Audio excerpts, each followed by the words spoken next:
Ayun, story time guys.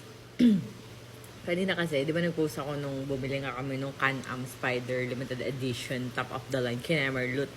Yung parang motor na parang speedboat na 3 gulong. Tapos may nag-comment. Napunta siya sa filtered, tapos in-approve ko siya, parang ma-replyan ko kasi hindi lumalabas. Ang comment nung babae, sabi niya, ano ba yun, parang, bakit, ano yun, ang dami na raw sasakyan ni Nathan.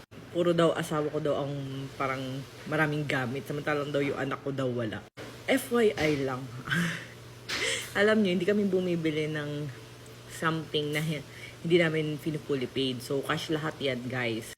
Hindi kami bumibili ng bagay na hindi namin kayang i-cash. And meron lang kaming limit sa bank account na kapag sumobra doon, pwede namin galawin yung sobra. Parang ganun. Siyempre, alam niyo yun, nagpapakahirap kaming mag-work or tumabaho, ganyan, or mukha lang kami hindi napapagod kasi lagi nandito sa bahay. Pero nag-effort kami. Marami kaming bagay na ginagawa na hindi nyo lang napapansin. Like si Nathan, nag-aasikaso siya ng mga business namin. Yung mga resort, mga ganyan. Ako naman more on sa skincare. So parang ano-ano kaming dalawa. Tapos yun nga, yung comment. Tapos yung anak ko daw, di ko daw mabili. Wala daw gamit. Doon ako nalokate. Alam mo ba na si Natnat, meron na po yan sariling bahay. May sarili ng mansion yan. Tapos may ipon yan sa bank account niya. Tapos ano walang gamit? Teka nga, i-stress mo ako.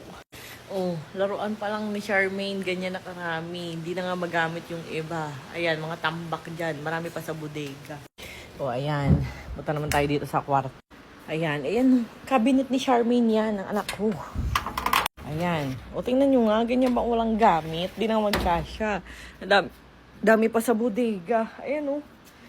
Mga damit ni Charmaine yan, di pa nagagamit yung iba. Order ako. Ayan, oh. Oh, hanggang likuran yan. Anong walang gamit? Ayan, oh. Ganyan ba ang walang gamit? Ayan, oh. Oh. Meron pa dito. Ayan pa, kabilang cabinet.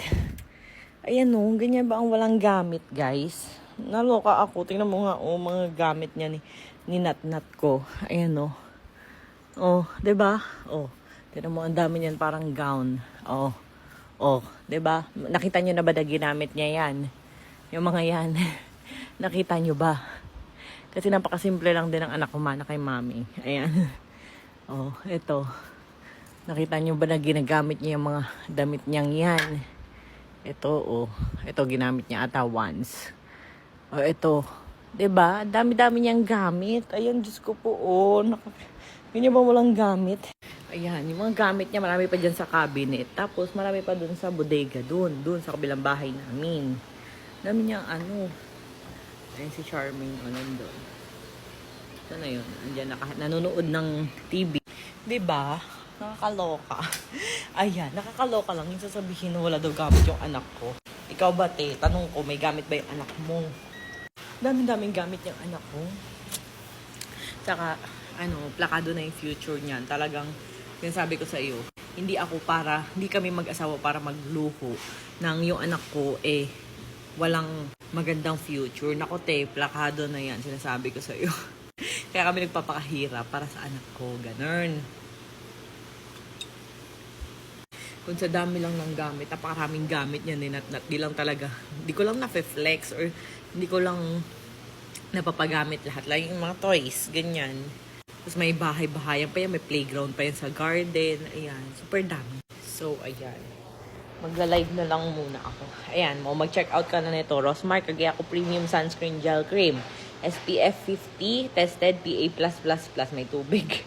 Ayan, 72 hours lock-in hydration. Pwede to sa mga bagets, buntis at lactating.